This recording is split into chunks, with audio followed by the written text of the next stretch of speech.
sampai saya mati. Dan saya terus berdoa meskipun nggak pakai cara Islam ya, saya berdoa dengan cara saya sendiri. Setelah itu nggak lama kemudian papa saya datang lagi dari pondok, bilang bahwa kalau kita doa subuh. Ini saya akan menceritakan tentang kisah hijrah saya. Namun sebelum itu, bagi para pemirsa Anaba TV yang ingin berpartisipasi dalam pembinaan mualaf, bisa mendonasikan ke rekening yang sudah tertera di bawah ini. Dulu sebelum saya masuk Islam, itu awalnya itu dari orang tua saya, yaitu ibu saya, di mana ibu saya itu tertarik Islam karena melihat tetangga. Waktu itu tetangga itu termasuk keluarga alim yang pernah terus berpakaian juga dengan rapi, sopan. Nah setelah itu ibu saya meminta anak-anaknya termasuk saya untuk diskusi nih, kalau bilang mama pengen masuk Islam.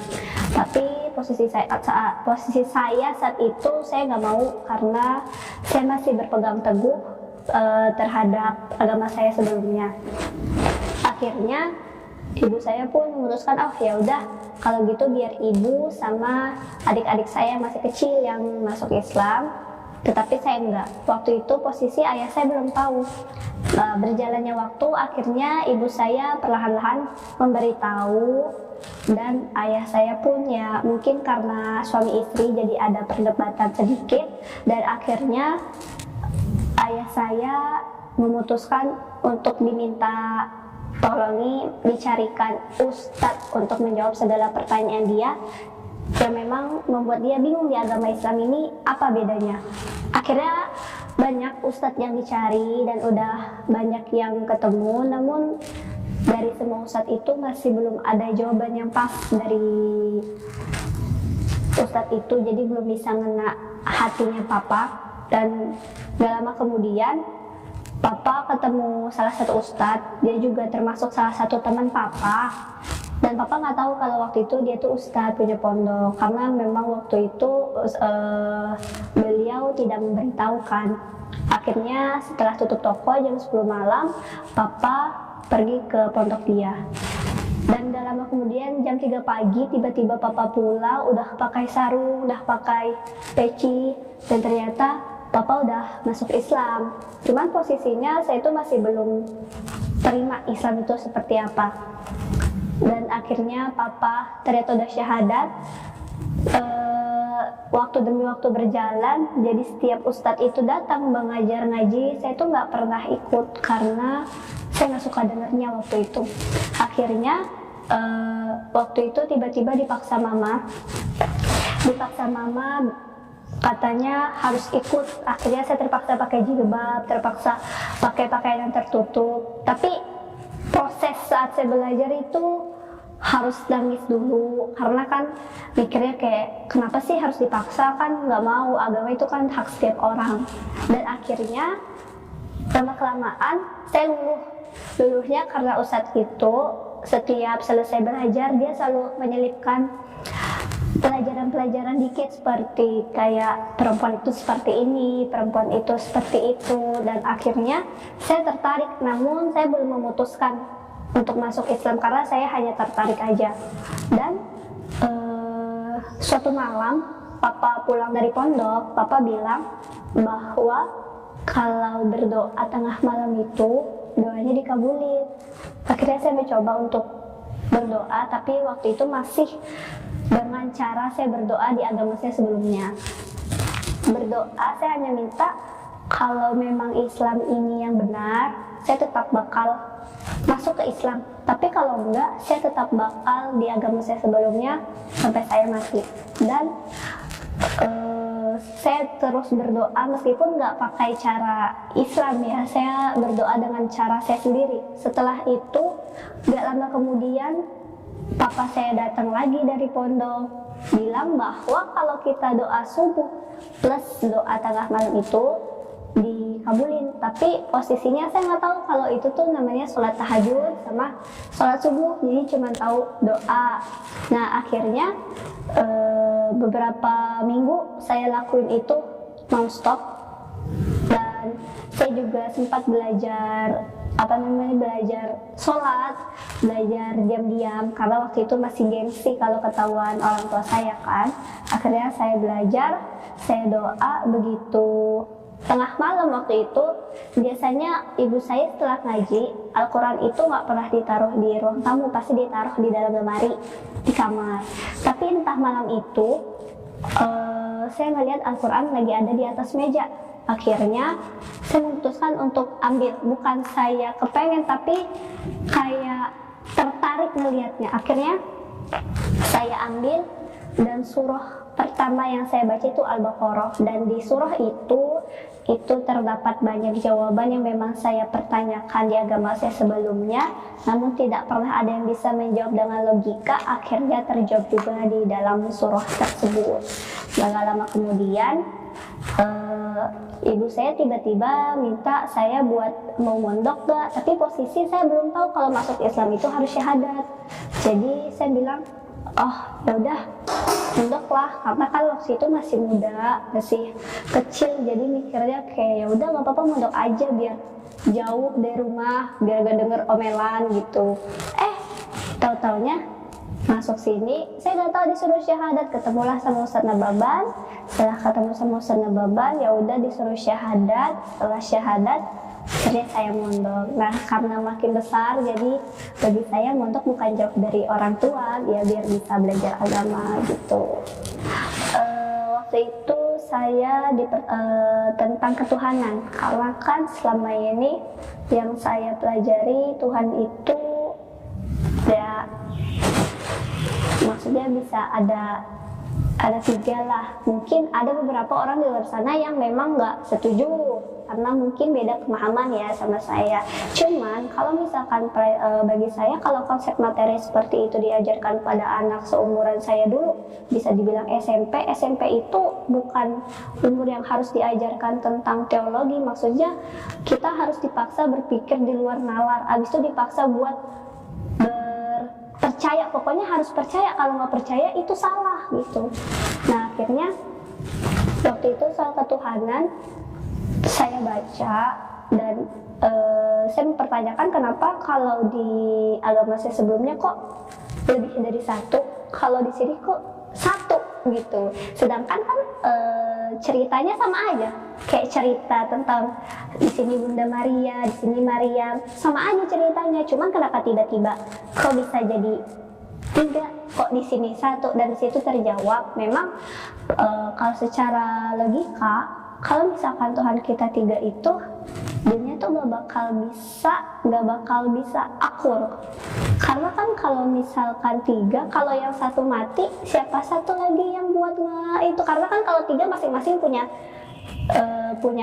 tugas dong, masing-masing, nggak mungkin tiga-tiganya tugasnya sama.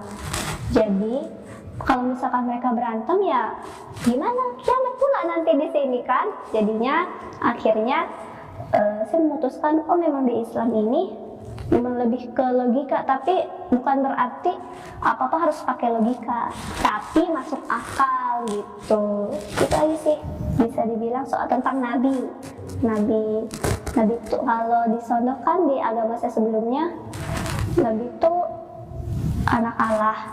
Yang saya pelajari di sini, Nabi itu manusia gitu. Mungkin berbeda kali ya ceritanya, cuma menurut saya sama aja, bedanya yang satu agak ada tambahannya, yang satu pas gitu. Kalau orang-orang di luar sana mungkin kalau lihat video ini pasti bakal marah kali ya, bakal banyak haters lah. Cuman apa yang saya pelajari dan apa yang saya rasakan ya begitu. Jadi nggak ada yang namanya lebih dari 1, 2, 3, 4, itu nggak ada. Lebih logika tuh satu, karena di mana-mana pemimpin itu satu, bukan 3. Kalau bisa pemimpin 3, rakyatnya ada beda-beda jenis dong gitu sih. Terus sama soal kayak acara-acara kayak acara tahun baru, Imlek gitu, itu yang buat saya memang, kalau saya dulu kan agak pas ngebaca tuh agak sakit hati karena saya pecinta Imlek. Jadi pecinta Imlek, pecinta tahun baru, mungkin kalau orang luar sana pasti, oh Imlek nih dapat duit gitu, kayak makan-makan banyak ya. Cuman pas saya belajar di Islam, oh ternyata bedanya nggak boleh, itu tuh adat Yunani sana, takutnya menjerumuskan kita ke hal-hal yang syirik. Jadi lebih baik dijauhin aja kalau nggak mau kena dampaknya gitu. Nyaman di Islam itu pakaian. Mungkin kalau saya masuk Islam, selepas saya masuk Islam, saya merasa bukan, kan nama saya Teresa, jadi saya bukan hidup sebagai seorang Teresa. Jadi sebagai jati diri baru dengan panggilan Khadijah. Kadang awal-awal baru dikasih nama gitu, orang manggil Khadijah, saya tuh nggak nengok karena saya lupa nama saya Khadijah. Saya cuma tahu nama saya Teresa. Habis itu pertama kali ikut Lebaran, biasanya kan kalau melihat orang dulu cuma bisa ngeliat orang Lebaran, cuma bisa ngeliat orang kurban, terus nggak kerasa kan. Sekarang udah bener-bener ngerasain namanya Lebaran. Dan yang bikin saya nyaman itu awalnya pakaian. Saya kan masuk Islam, sebelum masuk Islam saya udah pakai jilbab gitu. Cuman kan waktu itu jilbabnya masih ya seperti apa ya, jilbab ibu-ibu ke pasar, tau kan ya. Penting saya cuma tahu, oh pakai jilbab, Islam itu pakai jilbab, cuman belum syahadat gitu. Saya nyaman aja, kayak lebih tertutup, lebih nyaman gitu. Mungkin orang-orang kayak saya kalau ketemu teman saya kan, waktu itu saya pergi ke rumah teman saya, terus ya sahabat saya udah 6 tahun, udah kayak saudara, terus dia pengen nyoba pakai jilbab. Coba dong dibuka jilbabnya, gue pengen pakai nih kan, pengen ngerasain rasanya jadi orang Islam 5 menit. Ya udahlah saya pakai ini tuh kan, pakai. Dia ngerasa kayak, kok panas ya, kok lu betah ya, kok gue ngeliat lu tuh pakai tuh tidur aja bisa pakai jilbab kan. Sebenarnya awal-awal itu emang panas, gerah, mungkin gatel, apalagi kalau misalkan bagi kalian perempuan yang suka pakai ciput dalaman jilbab itu, kalau nggak pakai jilbab tuh kayak orang sakit kanker, botak. Jadi kayak pengen ketawa kalau ngeliat kaca, karena kalau pakai ciput tuh kayak orang penyakit kanker stadium 4, nggak boleh kelihatan kayak botak. Tapi nanti lama kelamaan kalau nggak pakai ciput tuh kayak risih, kayak kalau nggak pakai ciput. Karena kalau pakai jilbab kan licin ya. Terus zaman sekarang jilbab tuh ada yang bahannya licin banget, kayak tipis, kayak kelihatan nggak pakai jilbab. Itu harus pakai ciput, soalnya kalau nggak pakai ciput nanti rambutnya keluar. Jadi keluarnya itu bukan lewat depan, lewat belakang. Jadi rambut-rambut yang kecil itu suka nongol, jadi di jilbab kita kayak duri. Makanya yang bikin saya awal nyaman itu. Kalau gamis saya masih belum terlalu nyaman dulu, karena ribet. Karena saya dulu suka pecicilan kan, kayak lari sana, loncat sana, ngengkang sana, nggak bisa duduk rapat begitu, nggak bisa dulu. Cuma lama-kelamaan dia nambah kan belajar, kayak ustadz kan suka kasih tahu harus pakai kaos kaki ya, gini-gini, duduk nggak boleh begini. Nah lama-kelamaan saya terbiasa. Itu yang makin lama buat diri saya nempel sama Islam tuh cuman pakaian yang bener-bener. Jadi kalau saya keluar, meskipun acara apa aja, kayak acara perpisahan lah, acara wisuda, orang pakai kebaya, saya pakai gamis, berbeda sendiri. So kalau buat masuk Islam kafah belum ya, karena kadang saya suka melanggar peraturan. Cuman ya kita berusaha lah jadi manusia, berusaha jadi baik ya, meskipun kadang nggak baik gitu. Karena saya pernah dapat nasihat dari seseorang, kalau kamu bukan kebaikan, belum tentu kamu dalam keburukan. Jadi jangan sampai nih kita misalkan kita nggak sholat nih, amit-amit, mungkin di luar sana masih ada yang tergerak hatinya belum sholat. Ya setidaknya jangan ngelakuin hal-hal yang lebihkan dari itu, meskipun sholat itu hal yang paling fatal kalau nggak dilakuin. Misalkan di sono di luar sana ya, misalkan mereka bermaksiat lah, berzina atau minum khamar atau ke klub, setidaknya sholatlah habis itu. Seburuk-buruknya dosa, setidaknya jangan ninggalin sholat, karena sholat itu paling utama. Meskipun katanya kalau pengen memperbaiki hidup, perbaiki sholat dulu. Terus kalau ada yang nanya, saya udah sholat 5 kali sehari, sholat duha iya, sholat ini iya, tapi kok saya masih bawahnya pengen ngerokok ya, bawahnya pengen ngedugem ya.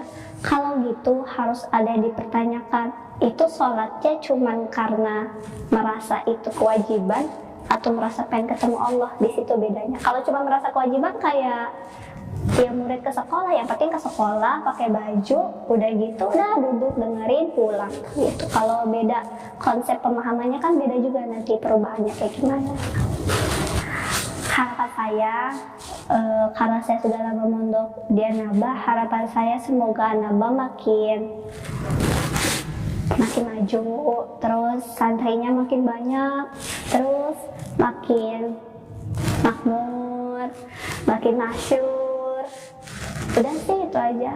Dan doain Ustadz Nababan, semoga Ustadz Nababan makin sehat, terus rezekinya lancar, rezeki buat pesantrennya juga lancar, rezeki buat anak santrinya juga lancar, jadi gak ada yang tersendat. Terus semua anak santri, baik staf, baik pengajar, baik pemimpinnya, istrinya, anak-anaknya juga pada sehat. Itu aja sih. Itu saja mungkin kisah hijrah saya. Mohon maaf bila ada kesalahan kata atau kesalahan pemahaman atau sikap saya yang membuat hati kalian tersinggung. Nggak ada bermaksud buat menyinggung hati kalian, dan apa yang saya omongin itu apa yang saya rasakan, apa yang saya pelajari di sini. Wassalamualaikum warahmatullahi wabarakatuh.